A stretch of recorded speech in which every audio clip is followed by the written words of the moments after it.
Perfect. Thank you guys.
Do I understand we're to introduce ourselves?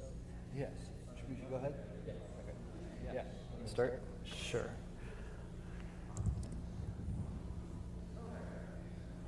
Good evening, everyone. Welcome. We're so happy to have you here. I hope everyone survived today's hailstorm. My name is Benjamin Irvin, and I am an early American historian at Indiana University. I specialize in the era of the American Revolution, the late 18th century. And with me this evening is David McCormick. David? Thanks. Yeah, I am the artistic director of Early Music Access Project, the group you're about to hear, and I'm also the executive director of Early Music America. Now, as many as you may know, if you've been attending these events, we have a pre-concert discussion for you this evening. And we're going to speak for approximately a half an hour, and then we'll turn over the stage to the musicians. So, David, welcome back to Indiana. I understand you've been here before. I have, yeah. I've played for the Indianapolis Early Music Festival a couple of times, and I auditioned at IU 15 years ago. Well, we're very happy to have you back in Bloomington. So, as you mentioned a moment ago, David, since 2021, you have served as the artistic director of the Early Music Access Project. What is that project? Who are your people, and what is your mission? So, Early Music Access Project, we've actually been going since 2017. 2021 is actually when I became executive director of Early Music America. I love to confuse people by being the head of two organizations with almost the same name. It's very confusing. But Early Music Access Project started really as something local. I'm from Charlottesville, Virginia, and we primarily perform in Charlottesville, Virginia. This is only the second time that we've performed outside of the state. And our goal is in part to make early music accessible, just like the name suggests. But we do that in a variety of kind of unusual ways. I'm a person who really enjoys collaborative efforts, so we're often working with poets or storytellers or dancers. And I also like to collaborate with local history. And so what you're getting this evening is a bit of local history from where I'm from. It's a bit about Monticello, and and I've really enjoyed looking at the repertoire that you're about to hear from a bunch of different angles. I'm working on a documentary film about this repertoire, and I'm working hopefully on a book about this repertoire. Let's speak for a moment about the history to which you just alluded. In 2020, I believe it was, you won a fellowship from the International Center of Jefferson Studies to research early black fiddle music in Charlottesville, Virginia. Now, historians have long understood that Thomas Jefferson and his wife, Martha Wales Jefferson, and their children loved music. Jefferson himself played and was an avid listener of the violin. Some scholars believe that when he wrote the Declaration of Independence, he built in rhythmic pauses that were inspired by his musical training. But in your research, you've discovered two families of black fiddlers who were closely associated with Monticello. Who are those families, and what can you tell us about them? Yeah, so this, to be honest, when I was offered the fellowship at Monticello, I didn't know that these fiddling families existed. I knew about Jefferson and his white family, who played lots of different music, collected lots of music. But sometime before my fellowship began, one of the historians at Monticello said, "There's a really interesting story here." And the story that they knew was that at least one of Jefferson's sons with Sally Hemings was a fiddler. And it turns out that all three of Thomas Jefferson's enslaved sons with Sally Hemings were fiddlers. And in addition to that, there is another family of fiddlers that is related by marriage to the Hemings family. That is the Scott family fiddlers. And there are 3 generations of fiddlers there. Let me back up just to give you some names. So the Hemings family, we have Beverly, he's the oldest, Madison, and Eston Hemings. You're going to hear a lot about Eston Hemings' band tonight. I'll say more about that in a moment. The Scott family fiddlers, the patriarch of that family was Jesse Scott. And I do want to be careful to say that Jesse Scott was not black. He was white and indigenous. His mother was from the Pamunkey tribe. His father was the governor of Kentucky. And he grew up in tribal territory, married into the Hemmings family, and had 3 children, Robert, Thomas, and James, who were all fiddlers. And then Robert Sr. had Robert Jr., who started out as a fiddler and then took up the cello. And there are at least 2 or 3 other sort of mystery fiddlers that I don't know a lot about. One, I just know their name. Another couple of folks, it just says in an article that there's another generation of Scott family fiddlers, and I don't know who they are. So just to place ourselves in space and time, the 2 families you've just described, the Hemmings and the Scotts. Now the genealogies are complex, but if I understand correctly, they are basically cousins, grandsons and great-grandsons of Elizabeth Hemmings, Sally's mother. Yeah. And there's this strong musical tradition across the 2 family lines. For sure. Yeah, there's sort of the icky part of this story is that Elizabeth Hemmings was the concubine of Thomas Jefferson's father-in-law. So there's kind of these multiple generations there. But all of these fiddlers descend in some way from Elizabeth Hemmings.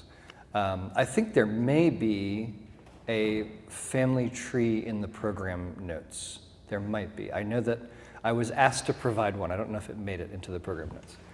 So the Hemmings sons lived on Monticello until they reached adulthood and learned to play violin there, or began to play violin there. The Scotts, who were a free black family, lived on Main Street in Charlottesville and Correct. played violin at their home and at various occasions in Charlottesville. So a next question would be, for whom did these fiddlers play?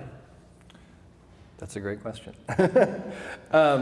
So we have a few kernels of knowledge here.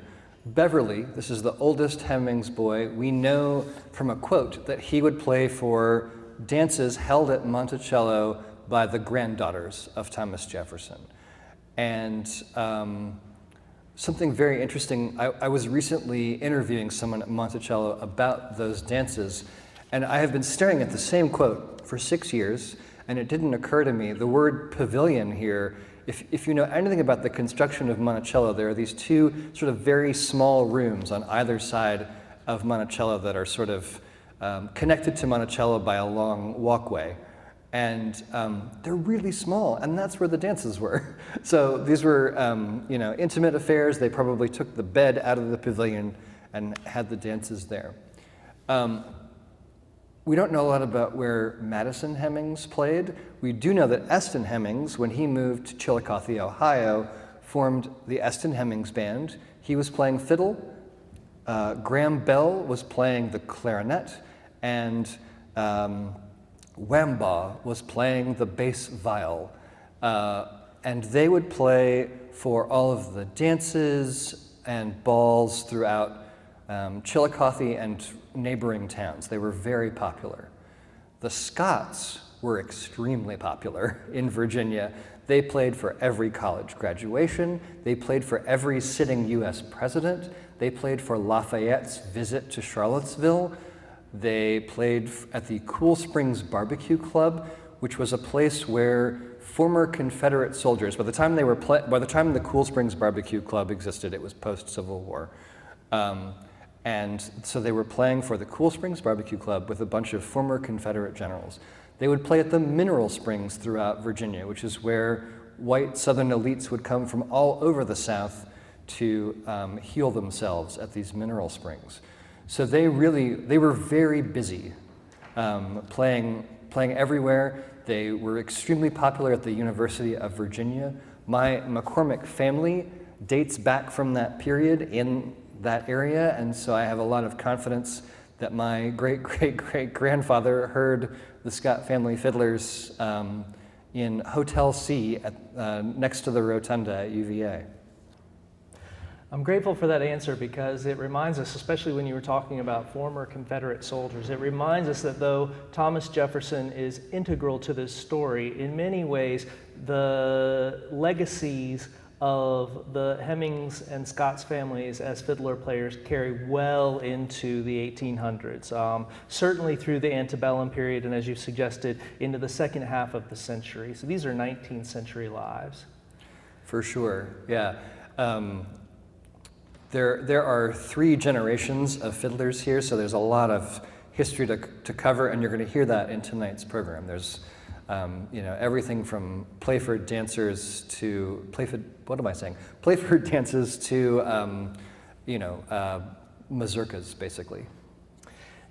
So obviously the violin is very important to you. The fiddle music we're going to hear tonight is closely related to that. And you mentioned the clarinet and the bass viol. Yeah. Were there the bass viol, Yep. did I say bass? I was catching a fish. The bass viol. Were there other instruments that African American musicians would have played or are likely to have played throughout Charlottesville? Help us recreate that soundscape if we can. Yeah, so we have a little bit of information, and some of it is directly from Jefferson. He wrote that the banjar, as he called it, and as they called it at the time, was an instrument that was played by the enslaved. And for those of you that aren't aware of the banjo's African American roots, this may sound a bit funny.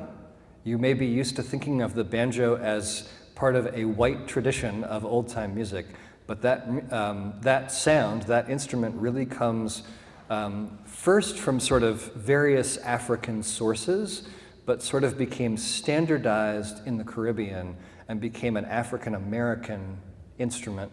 Over time, what was a gourd and a stick basically started to look a bit more like the banjo that you think of today, but it would have been without frets for a very long time before frets were added, and then became an instrument of minstrelsy, and then the history of the banjo becomes very complicated.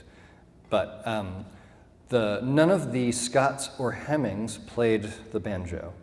Another instrument that was very popular at Monticello was the jaw harp, or the mouth harp, and it's a very distinctive sound, and it is maybe surprising to us today to think of that instrument as being extremely popular, but it was also fairly easy to make a sound on that instrument, and so people were just enjoying kind of twanging away on that instrument. Archaeologists at Monticello have found over 20 jaw harps on the property, and pretty much any type of person at Monticello that you can imagine is associated with playing jaw harps based on where they were found. So both black and white, enslaved workers, overseers, carpenters, you name it, they were playing jaw harp. I have questions about the music, but before we turn to the songs themselves, while we're still on the subject of the instruments, I'm sure you must get this question a lot, but I'd love to hear your answer. What is the difference between a violin and a fiddle? I love this question. There is no, it's not a different instrument, I'll say that. There are some fiddle players who flatten out their bridge ever so slightly so they have an easier time playing double stops. But essentially, it has to do with how the instrument is played. And I think even more important, it has to do with how the music is passed down. So a fiddle player generally is learning from an elder by ear. A classically trained violinist is learning also from a master teacher, but from music on a page. That is typically the difference, and of course the repertoire is different, but this program may blow your mind a little bit, because the repertoire is actually is sort of this melting pot of various traditions, and these fiddlers were definitely playing. I'm basically skipping to your next question, I apologize. That's okay, skip. I know what's coming. They were playing opera dances. They were playing the popular reels of the day. They were playing minuets. They were playing Playford dances. You name it, they were playing it. and they were playing it because their audiences wanted to hear it. Would it be fair to characterize what you've suggested to me? Would it be fair to characterize it as a blend of cultural traditions that ranges from sort of a high cultural tradition to a folk cultural tradition, or are those distinctions artificial and wrong? I'm trying to think. I answered this question for somebody the other day, and I said something really smart. I'm gonna see if I can recreate it. I'd probably not. The Monticello Music Collection itself is a testament to me of the fact that I don't think that Jefferson and his American friends had such a clear boundary about folk and classical. There were his collection includes fiddle tunes, folk tunes, drinking songs, Corelli sonatas, the Pergolesi Stabat Mater. In side-by-side versions, by the way, this is a total aside and has nothing to do with this program, but the Pergolesi Stabat Mater is in its original form and then with a text, an English text by Alexander Pope that is not a translation, it's just an Alexander Pope poem. And I've done a mashup of those two, and it's really fun. But there you see side by side something that's very sacred and serious, and something that is clearly meant for the parlor. Just sitting next to each other in the collection. So I think the boundaries were pretty porous at that time. You mentioned in your article that sometimes the bands such as the Hemmings Band, Eston's band, would play late into the evening. They'd start at 8, they'd take a break, if I understood correctly, around midnight and continue playing till 4 a.m. And it's easy to imagine over the course of a very long evening like that a really talented band that was alert to its audience's need could move through a variety of tempos and moods to sort of sculpt the social landscape of the evening. So let's talk more particularly about the music itself. What songs are we going to hear tonight? Which have you traced directly to either the Scotts or the Hemmingses? Let's go there first. Yeah. So early on, as I was starting this research, the woman who basically wrote the book about slavery at Monticello and had been studying it for 40 years, Cinder Stanton, was kind enough to give me a bunch of her research notes. And she said to me, "Your project sounds really cool. I want to help you in any way that I can. I don't think you're going to be able to do a concert of music from these fiddlers. I haven't seen any quotes that say what the names of the pieces were that they were playing, with the exception of a couple of things, maybe." And I said to her, "Hold my beer." I was sure that I could find some things, and I did. And some of them were hiding in plain sight, and were just names of operas that scholars who weren't musicians were glossing over and weren't seeing that these were names of operas and that there were dance tunes in those operas that these fiddlers were playing. But I'll just address maybe a little bit at a time here. So the Eston Hemmings Band, we have a quote, which I'm going to read in the program, so you'll get to hear that towards the end. But in that quote, there are two pieces of music named. One is Money Musk, and the other is Wesson's Slaughterhouse. Money Musk is a really interesting case, because we actually have Money Musk in Thomas Jefferson's hand. I don't mean to suggest he wrote Money Musk. It's a famous fiddle tune. He simply copied down what he had heard. This is kind of unusual. People didn't usually copy down fiddle tunes. They learned it by ear and then they played it. He clearly liked it well enough that he wanted to write down the version that he knew. It's kind of an unusual version. It's not what I hear fiddlers doing today when they play Money Musk. If you know the tune Money Musk, you're going to be surprised by how we play it tonight.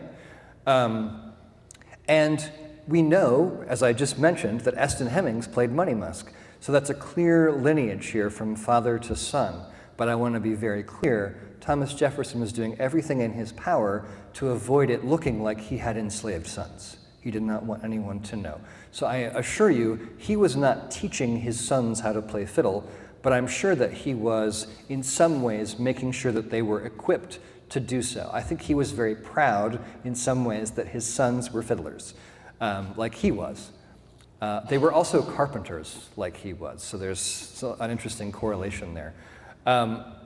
So we've got that, a little bit of a lineage there. I actually think that Eston Hemmings and his brothers learned a bit of fiddling from Randolph, Thomas Jefferson's brother, who was known to play fiddle among the enslaved population at Monticello. There's actually a quote about it, so we know that happened.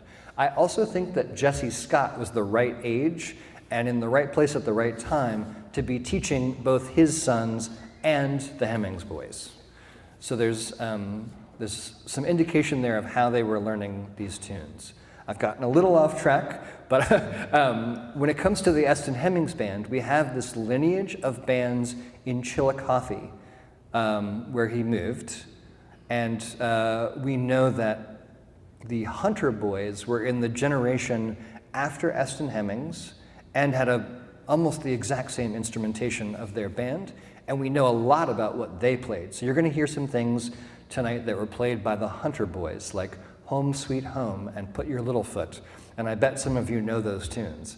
Home Sweet Home is in the Monticello Music Collection, so there again, I see a nice straight line.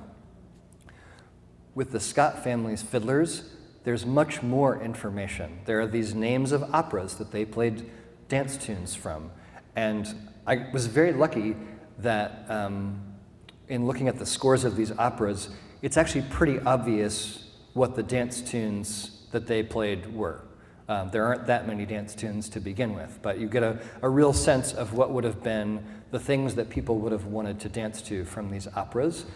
In some cases, like the Valse Infernal from Meyerbeer's opera Robert le Diable, this was a very popular tune at the time and had been transcribed into virtuoso piano variations, etc. So I have a lot of confidence that that was a popular tune that the Scott family fiddlers played. You're also going to hear a tune tonight that sounds an awful lot like He's a Jolly Good Fellow. And I found that listed in a list of pieces that they were performing. It's actually both a French and an English sort of folk tune that has lyrics about going off to war. So this discussion of music raises a critical question. You know the names of the songs. Do you have sheet music for any of the songs as they were written in the day? So Money Musk is the rare example where we have it in Jefferson's hand. For the most part, the rest of this program, we're taking either, if it's a fiddle tune, we're taking kind of the popular, the way it's kind of come down to us today. For instance, we're playing a version of the Virginia Reel, Lord MacDonald's reel, and I just went on a tune archive and found the way it's most often played today, and we're doing that, and it resembles actually a version from the time that I found a copy of something from the time that was a little bit messy and not, I didn't want to play that version. It has mistakes in it and is kind of weird, but we're playing something similar to that. And for other pieces of music, how do you go about interpreting or recreating, attempting to rediscover the sound from the 19th century? So there were, we've done this program a few different times, and the first two times that we did this program, we worked with a black fiddler from Seattle who's really kind of a tradition bearer of old-time music. And I did ask him to kind of lead us in thinking about how these tunes would sound as old-time fiddle tunes, and he was very helpful. There's also a really wonderful sound reference in Rhiannon Giddens and the Carolina Chocolate Drops, if you all are familiar with that group. They learned directly from Joe and Odell Thompson, who were two old fiddlers in Mebane, North Carolina. They were kind of the last of a line of black fiddlers in the Piedmont region. And that tradition was about to die. They were really the last two African-American fiddlers, fiddle and banjo players, doing that repertoire. And the Chocolate Drops learned all their tunes from top to bottom and recorded a bunch of them. They're continuing, members of that group are continuing to record those songs, but listening to the Chocolate Drops and listening to the recordings of Joe and Odell Thompson give you a real sense of where this black fiddling tradition comes from. David, we're almost out of time, but before we break, I'm curious to know, is there anything that we as audience members who are very excited to hear your performance, is there anything that we should be thinking about or that we should know as we go into this performance to help us understand it better?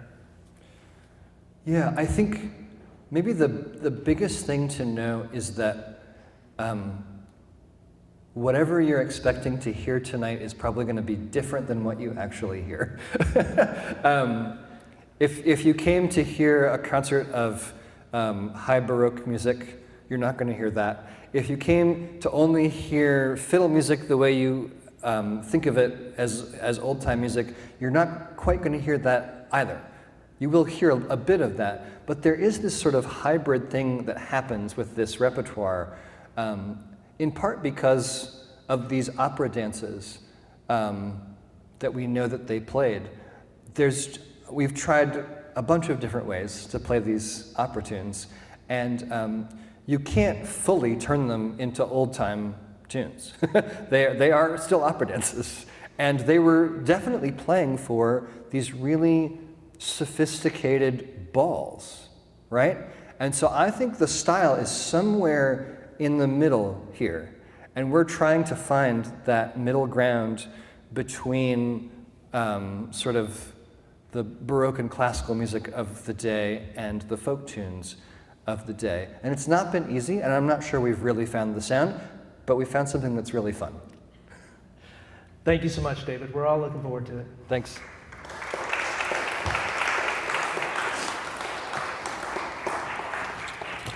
Good luck. Thanks. Really nice to meet you. Enjoy Yeah. the conversation.